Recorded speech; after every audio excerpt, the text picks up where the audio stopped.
Good afternoon or morning, depending on where you are, and welcome to Insight in Conversation. I acknowledge that we are broadcasting online from the lands of the Ngunnawal and Ngambri people, and I repay my respects to elders past, present, and emerging. My name is Andrew Finnegan, and I am the editor of INCITE magazine. And so firstly, I'd like to go over a little housekeeping. As usual, please keep your computers set to mute and your cameras off. And please do use the group chat function if you want to make any comments or ask any questions. You're more than welcome to do so, and we'll have time to answer questions towards the end of the session. So today I am joined by Marika Simon and Dr. Kasey Garrison.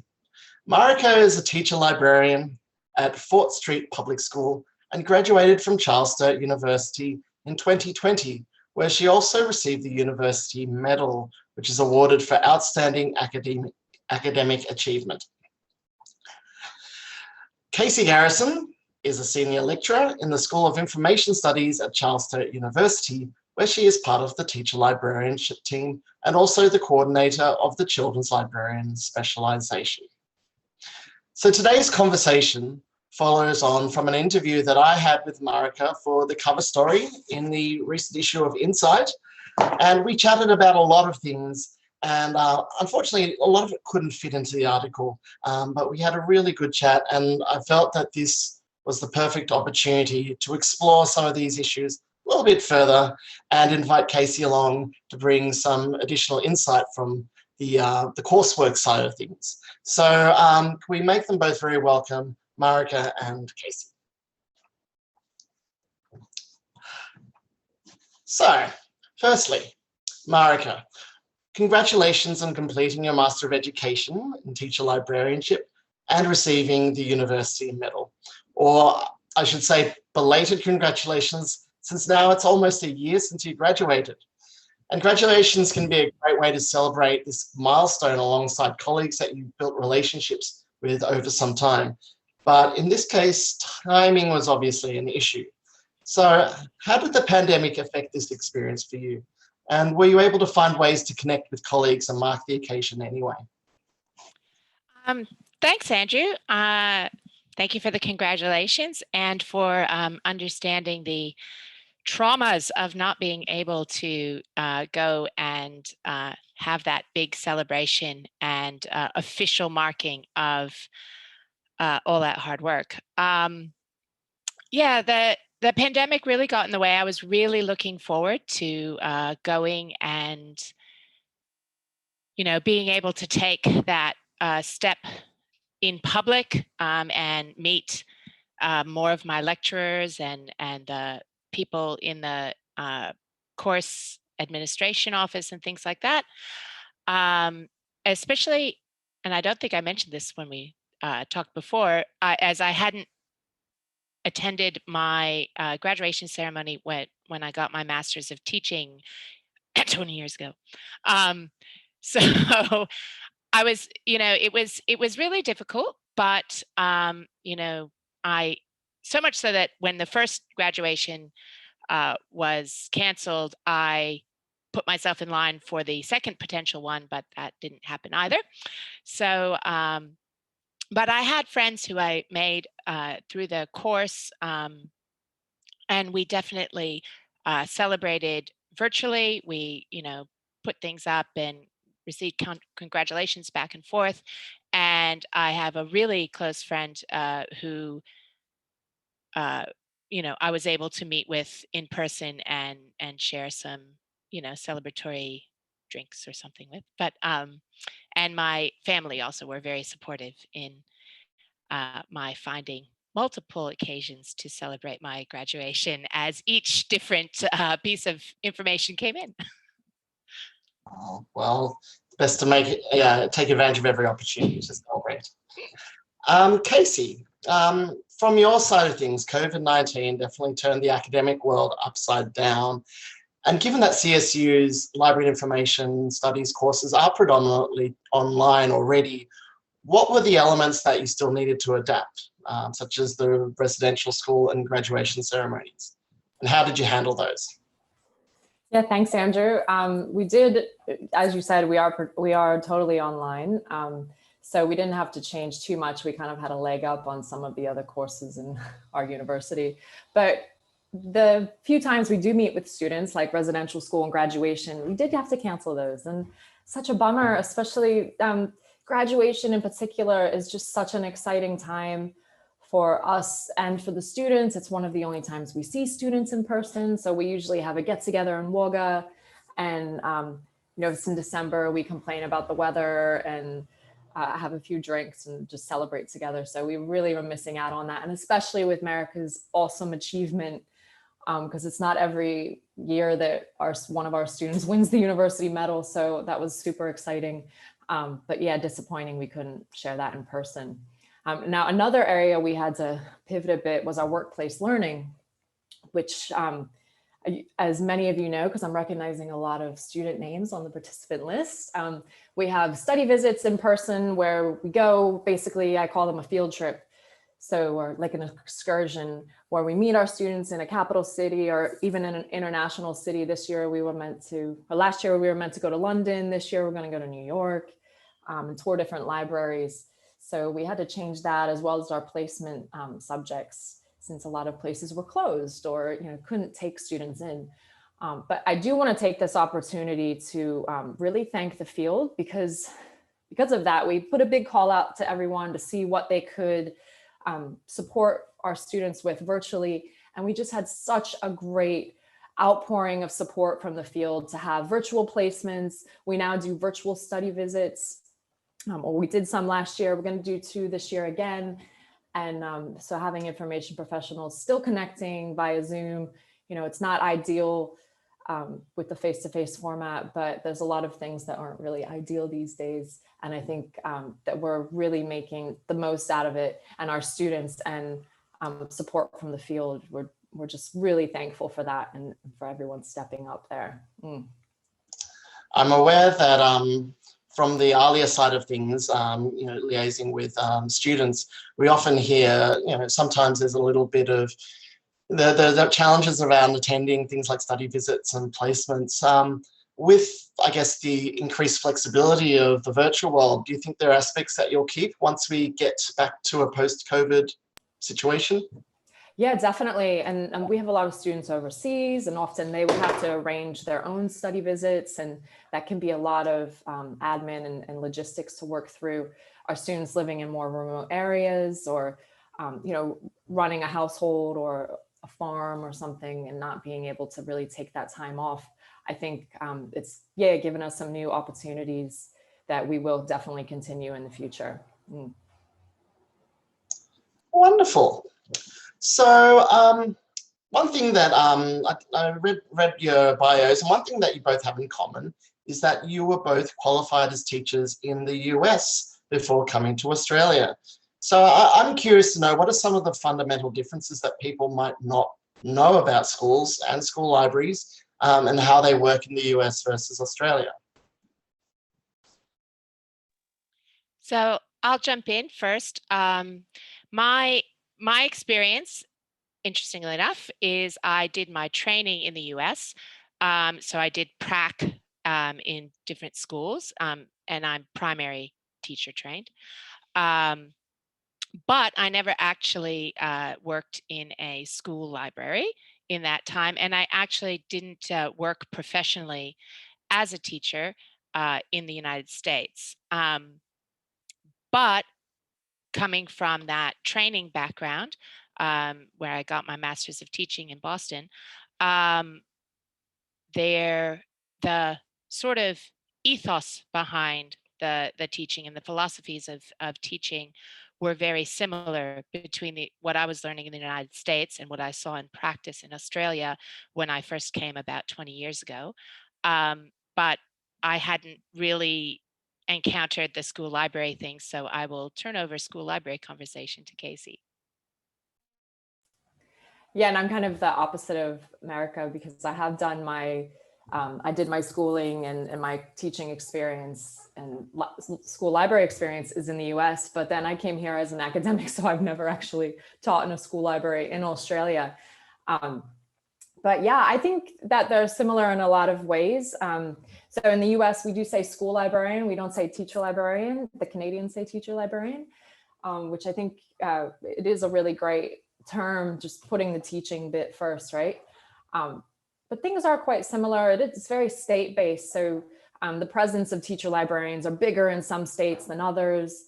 And that's often dependent on education programs. Well, for example, in Texas, they have a really strong school library program there and a history of school libraries. And teacher librarians need at least 2 years of classroom teaching experience to even then go into a university program to get qualified as a teacher librarian, which is quite interesting. So they really recognize that the importance of having that teaching experience first. Yeah. Yes, Marika, something that I found really interesting from our chat earlier was, and this should have been obvious to me, is that pretty much everyone that studied alongside you in the teacher librarianship course were all teachers. And as a teacher going back to study, for you, some of the parts of librarianship coursework really built on your professional teaching knowledge and experience, which, you know, and this was able to help inform your study, whilst other concepts, you know, were completely new. Did you find that there were times where you perhaps needed to shift your thinking and maybe challenge those principles that had been embedded as a teacher when considering the role as a teacher librarian?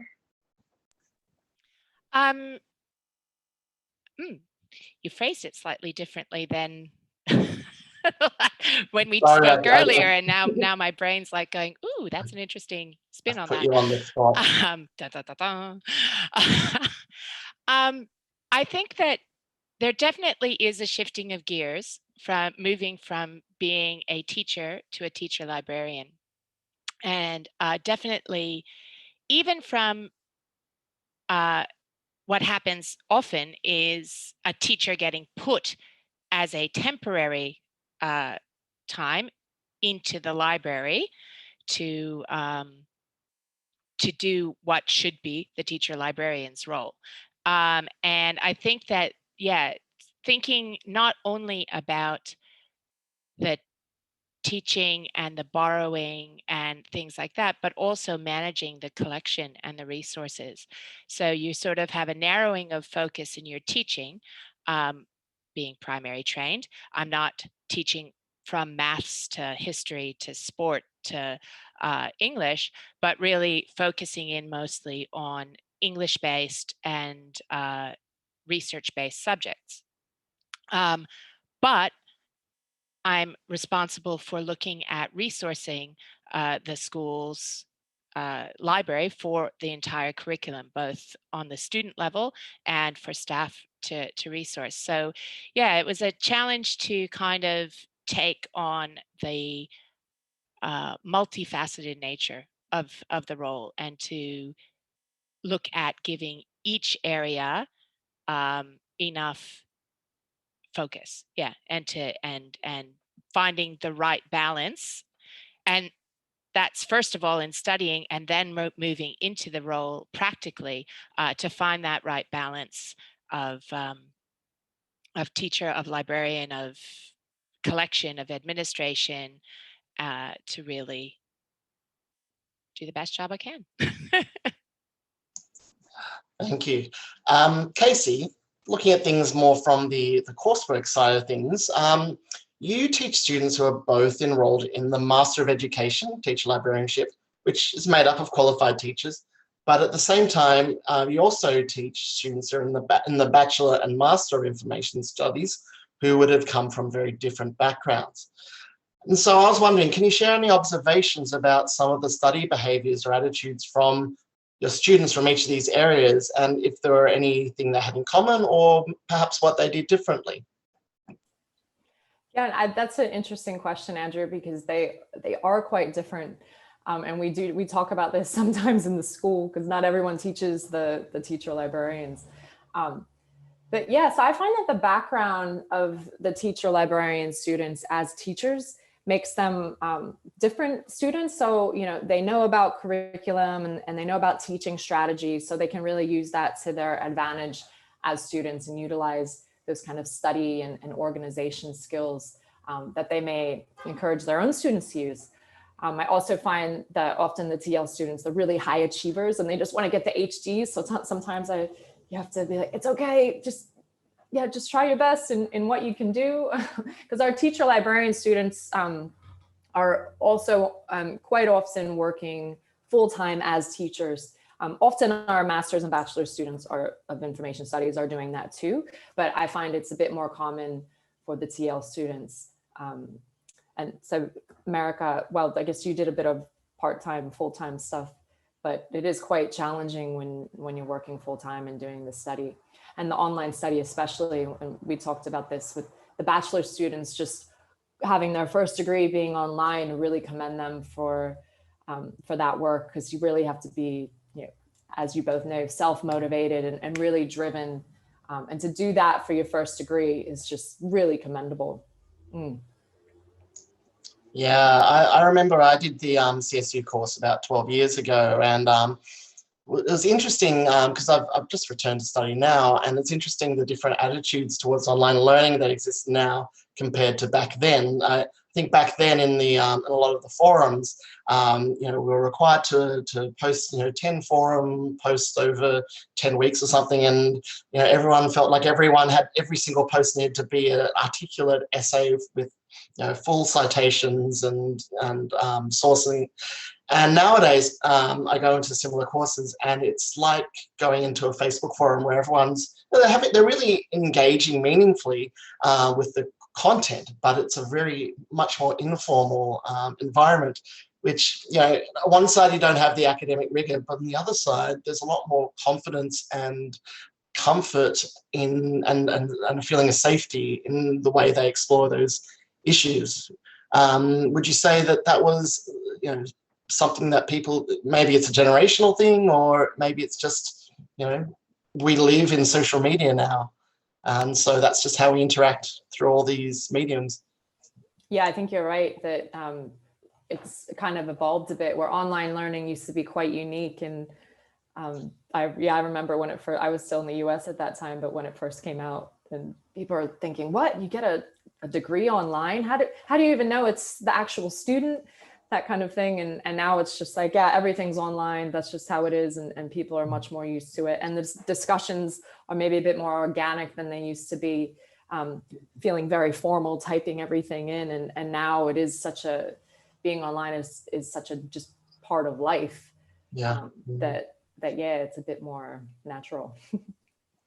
I wonder too if there's a breakdown, as you mentioned, generationally, between students entering because you do bachelor's as well as master's courses, yes, Kasey?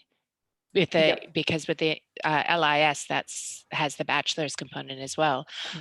Because I know in a lot of the people in my course, in my cohorts, were my age, which is not bachelor's age, but I had done in-person uni over 20 years ago. And so coming in, yes, I have the technological skills, but yeah, there was a lot of that getting intimidated and being very academic, as Andrew mentions.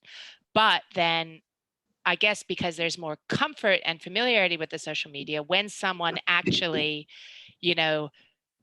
braved the intimidating, over-referenced, very academic toned discussion forums with just a simple question and a comment, those of us who were feeling pressured to keep up that academic rigor all went, oh, thank God, and we're able to just get into that zone. But I wonder if the younger ones coming in, who are coming into it as their first experience, are more naturally engaging in that discussant format rather than treating everything like a research note. Yeah, well, and our students come from so many walks of life and experiences that I wouldn't even say we have a traditional student. Everyone is so different, and we might have a student straight out of year 12 going right into the bachelor's, or we might have someone in their 50s doing a second career, starting all over again. So it's, yeah, and you can't tell that kind of stuff online, right? I guess in the introduction forums, but yeah, I think, and that's the beauty of the online format as well, is that flexibility just can really give opportunities to so many different people. So moving on, Marika, you also talk about the tensions between expectations versus reality in moving from student to practitioner.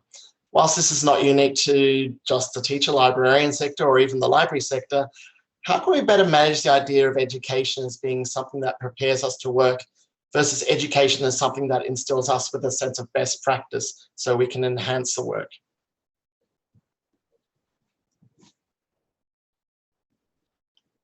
There we go. I lost my cursor for a second. Well, it is a difficult question because obviously when you're in a master's course, there is a huge space for being academic, and I really feel that that focus on research and on critical thinking in that way, and all that academic rigor is very valuable and beneficial. And a lot of research is looking to see what can we do better and what can be best, and what is the range of the role of the teacher librarian and things like that, to look towards that ivory tower and ideal and best practices, as you said. And I think it's just getting more of the sort of side comment and encouragement.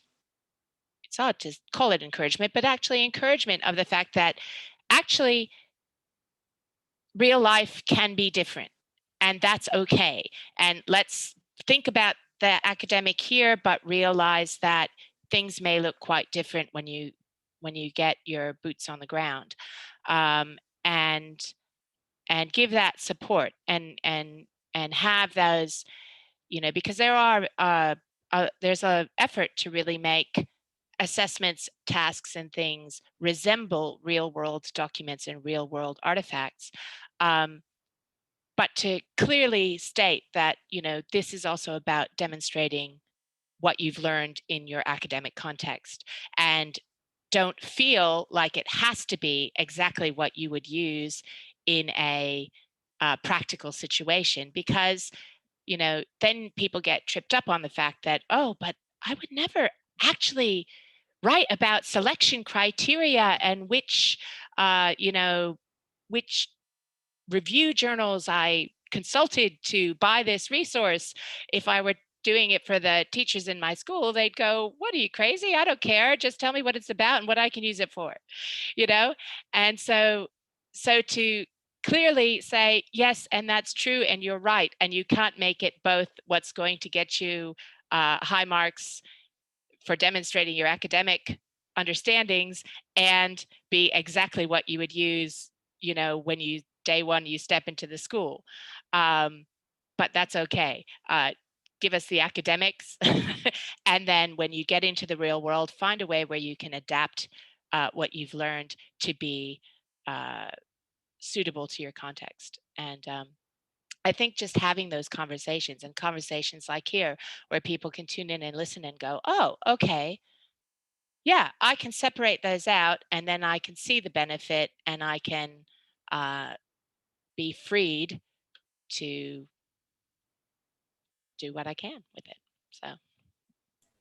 Yeah, I think you're totally right, Marika. Applying to the specific context you're in is so important, and we can't always mimic that in the university. I try hard to make my assignments practical and have students be able to, take it from the class, but you can't do that. Even with an essay, I was like, yeah, why don't go ahead and publish this? This is great, but you still have to change it to the journal you're publishing in, right?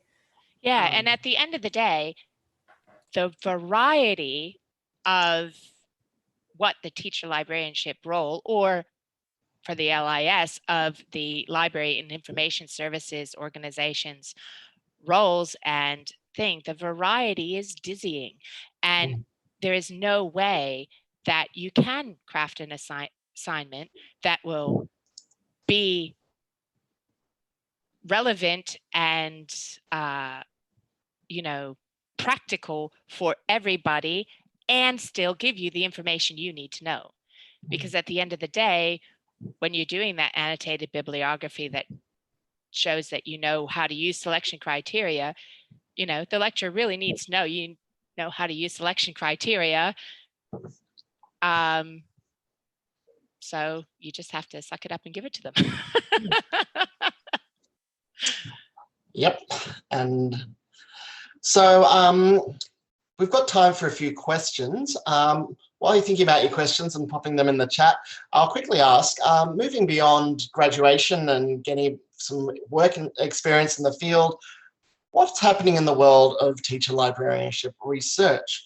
Are we seeing many teacher librarians moving across the higher degree research stream and beyond?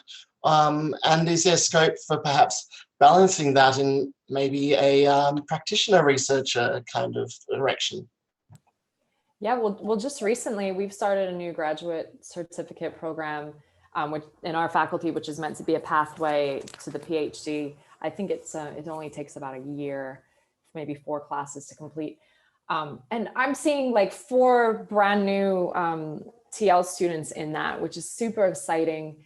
And it's, yeah, so maybe last year I would have said, yeah, we're not seeing as much interest because gosh knows, the teacher librarians are pretty busy.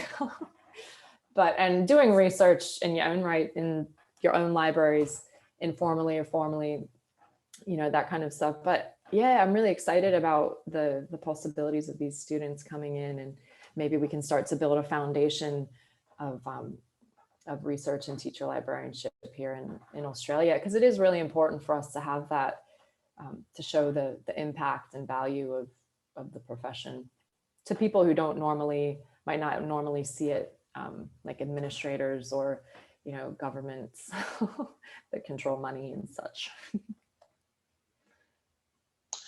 And how about you, Marika? Can we expect to see you, can we tempt you back into the research side of things? Well, I don't like to rule anything out, Andrew, but I must admit that one of the highlights of my final project for EER 500, which was the relevant research course when I took it,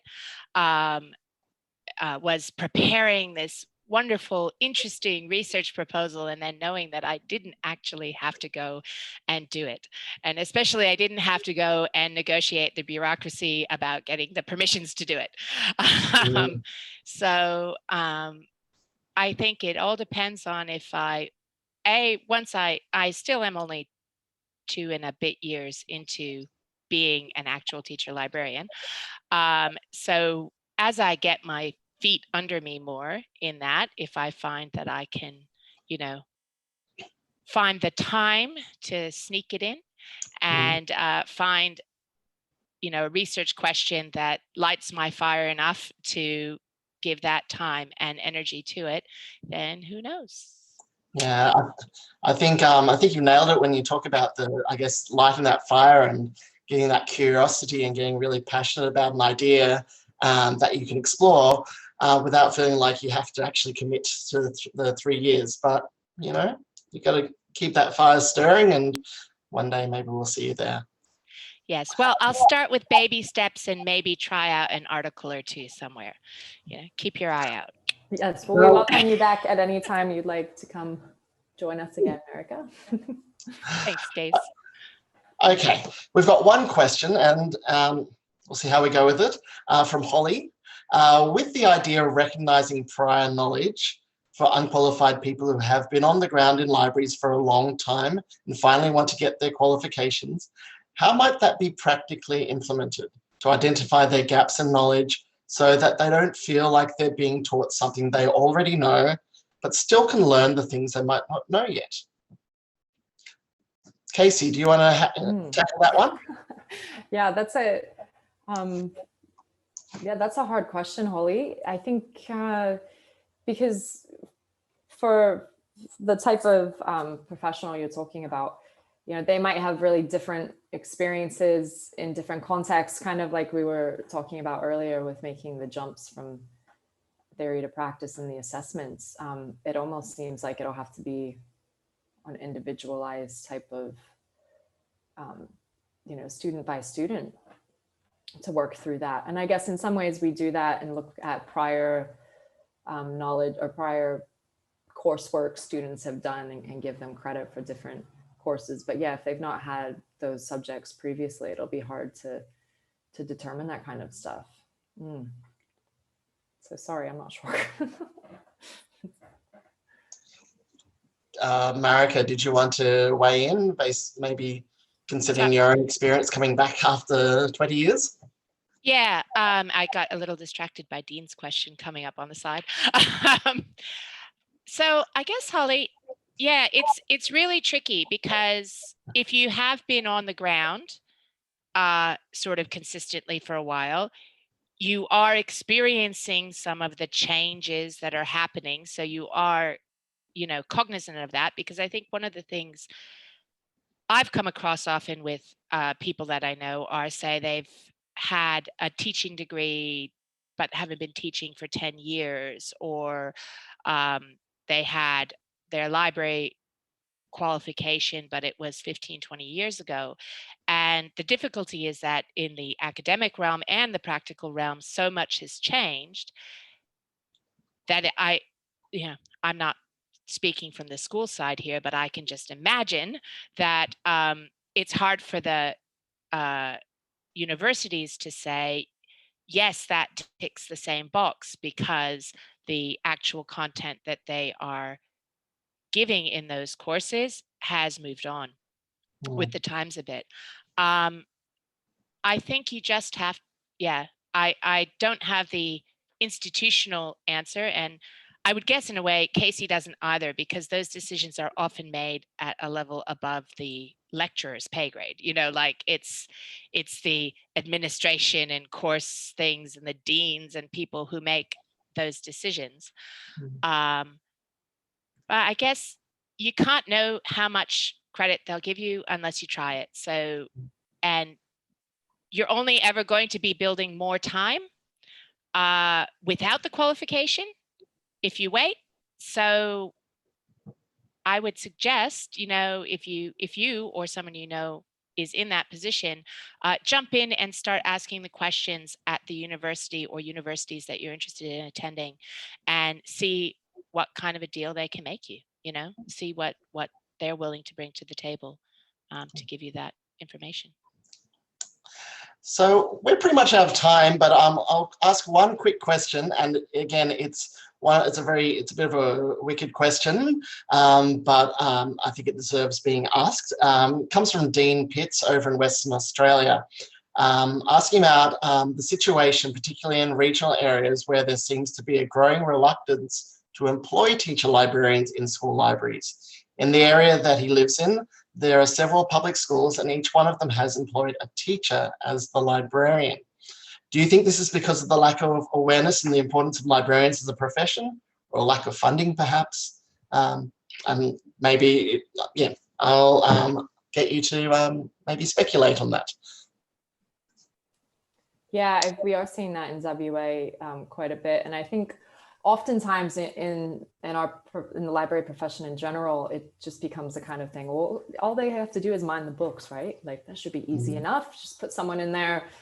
And as we know, it's not really the case. So I think that awareness is really, it's in our hands. We really need to advocate more for our profession outside of, you know, it's that preaching to the choir thing, right? We're really good at that as librarians. And I'm also, it's something I want to, you know, we need to be getting into principles. I should be publishing my research in journals aimed at administrators and people like that making the decisions, instead of so much of all talking to the teacher librarians again. You know, both are important, but I think that libraries really need to do that advocating, and that might be part of what's happening in WA, in addition to the lack of funding. Unfortunately, Dean. Good question, though. Yeah, I thought I'd quickly acknowledge, I can see through our participants, we've got quite a few people from earlier schools and the Students Need School Libraries Coalition. And so there has been a lot of movement in recent years to advocate for more teacher librarians in schools. We are starting to see the tide turn a little bit in some of our education departments. So here's hoping that this is a trend that we might see continue, which I'm sure everybody in this session would be happy to see. Yeah, I think even Marika getting the university medal, you know, it highlights our course across the university. So things like that are really good for our profession, because we struggle as well to have a voice, and we're quite a small school. So yeah. Can I jump in really quickly, Andrew, and just say, I think, Dean, yes, the advocacy issue, definitely, probably funding. We're very lucky here in New South Wales that it kind of went to a legislative level, so that New South Wales, there is actually a, you know, the legislature has mandated that a teacher librarian, a qualified teacher librarian needs to be hired in all schools. Even with that, it isn't necessarily always happening, though I know people in the department who are on top of that and really trying to make sure that that is happening, because there, as with any legislation, there are always exceptions and special cases and you know, ways around things. But I think if we all keep doing, as Kasey said, finding different ways to raise that profile, it certainly can't hurt, and it might just help. Okay, so unfortunately we've gone way over time. If you've got some questions, you can send them through to us at me at ALIA, incite@alia.org.au, and I'd be very happy to pass your details on to Marika and Kasey. So thank you once again for your time, Marika and Kasey, and to my colleague Carolina, who's working busy behind the scenes and helping make this session happen smoothly. This session has been recorded, so we'll email you a link once it's available to view online. If you know somebody who'd be interested in watching it, please feel free to share the link once it's live. Next time in May, we'll be heading to the west coast of Australia, where we'll be joined by a couple of public librarians that have been doing amazing things in virtual spaces with their library craft program. So keep an eye out for that. It'll be worth tuning into. Otherwise, until then, thank you for coming along, and do enjoy the rest of your day.